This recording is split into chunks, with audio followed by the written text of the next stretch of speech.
Hello every one welcome back. ഞാൻ നിമിഷ. അപ്പോൾ എന്ത് ചെയ്യാൻ വന്നിരിക്കുന്നത് യു പി സൈഡിലൊക്കെ ആണെങ്കിൽ നല്ല ഫേമസ് ആയിട്ടുള്ള മസാല തെഹരിയുടെ വീഡിയോ ആയിട്ടാണ് വന്നിരിക്കുന്നത്. ഇത് നമുക്കാണെങ്കിൽ പപ്പടത്തിൻ്റെ കൂടെയോ അല്ലെങ്കിൽ തൈരിൻ്റെ കൂടെയോ അല്ലെങ്കിൽ പിന്നെ നമുക്ക് അച്ചാർ ഇച്ചിരി ഉണ്ടെങ്കിൽ അതിൻ്റെ കൂടെ ആണെങ്കിൽ നമുക്ക് എൻജോയ് ചെയ്യാൻ പറ്റിയത്. അപ്പോൾ നമുക്ക് വീഡിയോയിലേക്ക് പോയാലോ.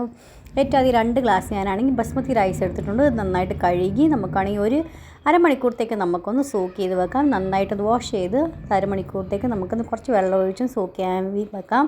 അതുവരത്തെ കുറച്ച് കാര്യങ്ങൾ നമുക്ക് റെഡിയാക്കി എടുക്കാനുണ്ട്. അപ്പോൾ ഒരു മിക്സി ജാർ എടുത്തിട്ടുണ്ട്. അത് നമുക്ക് ഒരു സവാള നീളനെ അരിഞ്ഞിട്ട് കൊടുക്കുക, ഒരു 4 പച്ചമുളക് ഇതുപോലെ ഇട്ട് കൊടുക്കാം. പിന്നെ ഒരു 10-15 നമുക്ക് വെളുത്തുള്ളി അല്ലി വേണം, ഒരു കഷ്ണം ഇഞ്ചി വേണം, അതും കൂടി ചെറുതാക്കി മുറിച്ച് നമുക്ക് അതിടാം. പിന്നെ നമുക്കത് കുറച്ച് കറുവപ്പട്ട വേണം. ഇനി നമുക്കാണെങ്കിൽ ചെറിയ ജീരകം 1 ടീസ്പൂൺ നമുക്ക് അതും കൂടെ അതിനകത്തോട്ട് ആഡ് ചെയ്ത് കൊടുക്കാം. വെള്ളമൊന്നും ഒഴിക്കേണ്ട ആവശ്യമില്ല കേട്ടോ. അതുപോലെ തന്നെ നമുക്ക് അരച്ചെടുക്കേണ്ടത്. പിന്നെ നമുക്കാണെങ്കിൽ ഇത് പെരിഞ്ചീരകം ഞാൻ അതിനകത്ത് 1 ടീസ്പൂൺ ഇട്ട് കൊടുത്ത് പൊടിയായിട്ട് കൊടുത്തേക്കാം കേട്ടോ. നിങ്ങളുടെ മുഴുവനായിട്ടുണ്ടെങ്കിൽ നിങ്ങൾ അങ്ങനെ ഇട്ട് കൊടുത്താലും മതി. നമുക്കെല്ലാം അരച്ച് കിട്ടുന്ന രീതിയിൽ നമുക്ക് അരച്ചെടുക്കാം. നമുക്കതൊന്ന് നമുക്കാണെങ്കിൽ ഒരു 5 ലിറ്ററിൻ്റെ പ്രഷർ കുക്കർ എടുത്തിട്ടുണ്ട്. അത് നന്നായിട്ട് ഇച്ചിരി എണ്ണ ഒഴിച്ച് കൊടുത്തിട്ടുണ്ട്. നമുക്കത് ചെറിയ ജീരകം ഇട്ട് കൊടുക്കാം. നന്നായിട്ട് പൊട്ടി കഴിയുമ്പം കുറച്ച് കറുവാപ്പട്ട ഇട്ട് കൊടുക്കാം. പിന്നെ നമുക്കാണെങ്കിൽ കുറച്ച് കറിവേപ്പിലയും ഇട്ട് കൊടുക്കാം. 2 പിടി ഞാൻ ഇട്ട് കൊടുത്തിട്ടുണ്ട്. ഇതെല്ലാം കൂടി നന്നായിട്ടൊന്ന് സോത്തേ ചെയ്തെടുക്കാം. എന്നാൽ ഞാനാണെങ്കിൽ ഒരു സവാള പൊടിയായി അരിഞ്ഞെടുത്തിട്ടുണ്ട്. അതും കൊണ്ട് നമുക്ക് അതിനകത്തോട്ട് ഇട്ട് കൊടുക്കാം. നന്നായിട്ടൊന്ന് ബ്രൗണിഷ് കളറായി വരുന്നത് നമുക്കൊന്ന് വെയിറ്റ് ചെയ്യാം. നന്നായിട്ട് ബ്രൗണിഷ് കളറായി വരണം. അന്നേരം നമുക്കാണെങ്കിൽ ഇതിനകത്ത് കുറച്ച് ഒരു ബേ ലീവ്സ് ഇട്ട് കൊടുക്കാം. ഇത് ആദ്യം ഇട്ട് കൊടുക്കാൻ മറന്നു പോയിട്ടാണ് കേട്ടോ. അത് കാരണം കൊണ്ട് ഇപ്പോൾ ഇട്ട് കൊടുത്തത്.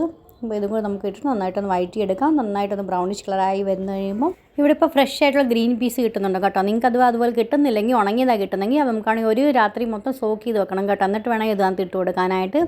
ഇതിപ്പോൾ ഫ്രഷ് ആയിട്ട് നമുക്ക് കിട്ടുന്ന കാരണം കൊണ്ട് ഒരു കട്ടൂരി ഞാൻ അതിനകത്ത് ഗ്രീൻ പീസ് ഇട്ട് കൊടുത്തിട്ടുണ്ട്. 2 ഉരുളക്കിഴങ്ങ് ഇതുപോലെ ക്യൂബ്സ് ആക്കി മുറിച്ച് അതും ഇട്ട് കൊടുക്കാം. നന്നായിട്ടൊന്ന് ഇതൊക്കെ വെജിറ്റബിളൊക്കെ ഒന്ന് എണ്ണയിലൊന്ന് വഴണ്ട് വരട്ടെ. അതിന് ശേഷം നമുക്ക് അതിന് മഞ്ഞൾപ്പൊടി ഇട്ട് കൊടുക്കാം. മഞ്ഞൾപ്പൊടി ഇതുപോലെ എണ്ണയ്ക്കകത്ത് നമ്മൾ വഴറ്റിയെടുക്കുകയാണെങ്കിൽ നല്ലൊരു അടിപൊളി കളർ കിട്ടും കേട്ടോ ഇതിന് വേണ്ടിയേ. അപ്പോൾ അത് കാരണം നമുക്കാണെങ്കിൽ ഒരു 1/2 ടീസ്പൂൺ നമുക്കാണെങ്കിൽ മഞ്ഞൾപ്പൊടി ഇട്ട് കൊടുത്ത് നന്നായിട്ടൊന്ന് സോത്തേ ചെയ്ത് കൊടുക്കാം. നമ്മൾ അരച്ച് വെച്ചിരിക്കുന്ന ഇല്ലയോ ഉള്ളിയും പച്ചമുളകും വെളുത്തുള്ളി ഇഞ്ചിയൊക്കെ അത് നമുക്ക് അതിനകത്തോട്ട് ആ പേസ്റ്റ് നമുക്ക് അതിനകത്തോട്ട് ആഡ് ചെയ്ത് കൊടുക്കാം. ഇത് നമുക്ക് നന്നായിട്ടൊന്ന് ഇതൊന്ന് വഴണ്ട് എണ്ണയൊക്കെ തെളിഞ്ഞ് വരുന്നത് നമുക്കൊന്ന് വെയിറ്റ് ചെയ്യാം. ആ ജാറിൽ തന്നെ 1 ടേബിൾ സ്പൂൺ നമുക്കാണെങ്കിൽ വെള്ളം കൂടെ ഒഴിച്ച് നന്നായിട്ടൊന്ന് മിക്സ് ആക്കിയതിന് ശേഷം അതും കൂടെ ഒഴിച്ച് കൊടുക്കാം. ഇത് നമുക്കിതൊക്കെ എണ്ണയ്ക്കൊന്ന് തെളിഞ്ഞ് വരട്ടെ കേട്ടോ. വഴണ്ട് വരുന്നത് നമുക്കൊന്ന് വെയിറ്റ് ചെയ്യാം. അതിനുശേഷം അത് മസാല ആഡ് ചെയ്ത് കൊടുക്കണം. 1 ടീസ്പൂൺ നമുക്ക് മുളക് പൊടി ഇട്ട് കൊടുക്കാം എരിവുള്ളത്. പിന്നെ 1 ടീസ്പൂൺ നമുക്ക് മല്ലിപ്പൊടി ഇട്ട് കൊടുക്കണം. പിന്നെ 1 ടീസ്പൂൺ നമുക്കാണെങ്കിൽ ഗരം മസാല, നമ്മുടെ ഹോം മെയ്ഡ് ഗരം മസാല ഞാൻ ഇട്ട് കൊടുത്തേക്കുന്നത് കേട്ടോ. നിങ്ങൾ പുറത്തുനിന്ന് മേടിക്കുന്നതാണെങ്കിൽ 2 ടീസ്പൂൺ ആഡ് ചെയ്ത് കൊടുക്കണേ. നന്നായിട്ടൊന്ന് മിക്സ് ആക്കി കൊടുക്കാം. ഇതൊക്കെ ഒന്ന് വഴണ്ടുന്ന എണ്ണയ്ക്കൊന്ന് തെളിഞ്ഞ് വരട്ടെ. അതുവരെ നമുക്ക് വെയിറ്റ് ചെയ്യാം. അതിനുശേഷം ഞാനാണെങ്കിൽ ഒരു തക്കാളി അരിഞ്ഞ് വെച്ചിട്ടുണ്ട്. അപ്പോൾ അതും നമുക്ക് അതിനകത്തോട്ട് ആഡ് ചെയ്ത് കൊടുക്കണം. തക്കാളിയൊക്കെ ഇട്ടതിന് ശേഷം നന്നായിട്ടൊന്ന് വഴണ്ട് വരുന്നവരെ നമുക്കൊന്ന് വെയിറ്റ് ചെയ്യാം. നമ്മൾ ഇതേവരെ ഉപ്പ് അതിനകത്ത് ആഡ് ചെയ്തിട്ടില്ല. അപ്പോൾ നമുക്ക് 1 ടീസ്പൂൺ കുഞ്ഞൊരു ടീസ്പൂൺ ഞാൻ ഉപ്പ് ആഡ് ചെയ്ത് കൊടുക്കുന്നുണ്ട്. അപ്പോൾ ഇതാണെങ്കിൽ പെട്ടെന്ന് തക്കാളി വഴണ്ട് വരാനാണെങ്കിൽ ഹെൽപ്പ് ചെയ്യും കേട്ടോ. അത് കാരണം നമ്മളതിനകത്ത് ഉപ്പ് ഇപ്പോൾ ഇട്ട് കൊടുത്തേക്കുന്നത്. അപ്പോൾ ഇതൊക്കെ ഒന്ന് വെന്ത് വരട്ടെ. ഫ്രണ്ട്സ്, നിങ്ങൾക്ക് എങ്ങനെ എൻ്റെ റെസിപ്പീസൊക്കെ ഇഷ്ടപ്പെടുന്നുണ്ടോ ഇല്ലയോ എന്ന് അറിയിക്കുക. ഇഷ്ടപ്പെടുന്നുണ്ടെങ്കിൽ ഫ്രണ്ട്സിനും ഫാമിലിക്കൊക്കെ ഒന്ന് ഷെയർ ചെയ്ത് കൊടുക്കണം. പിന്നെ ഇതേവരെ പുതിയ കൂട്ടുകാർ സബ്സ്ക്രൈബ് ചെയ്യാത്തവരുണ്ടെങ്കിൽ സബ്സ്ക്രൈബ് സപ്പോർട്ടും ചെയ്യുക. അതിന് തൊട്ടടുത്തുള്ള ബെല്ലൈക്കൺ ക്ലിക്ക് ചെയ്യണം. അതിൻ്റെ ഓൾ ഓപ്ഷൻ ക്ലിക്ക് ചെയ്താൽ ഞാൻ എഴുതിയ പുതിയ വീഡിയോ നോട്ടിഫിക്കേഷൻ നിങ്ങൾക്ക് എല്ലാവർക്കും കിട്ടുന്നതായിരിക്കും. ഇഷ്ടപ്പെടുവാണെങ്കിൽ ലാസ്റ്റ് ലൈക്ക് ചെയ്യാൻ മറന്നു പോകല്ലേ. അപ്പോൾ അതേ ഒരു പച്ചമുളക് ആണെങ്കിൽ നടുക്കൊന്ന് കീറി അതും ഇട്ട് കൊടുത്തിട്ടുണ്ടായിരുന്നു. പിന്നെ ബസ്മതി റൈസിൽ നിന്ന് വെള്ളമൊക്കെ എടുത്ത് മാറ്റിയതിന് ശേഷം നമുക്കത് ഇട്ട് കൊടുക്കാം. നന്നായിട്ടൊന്ന് മിക്സ് ആക്കി കൊടുക്കാം.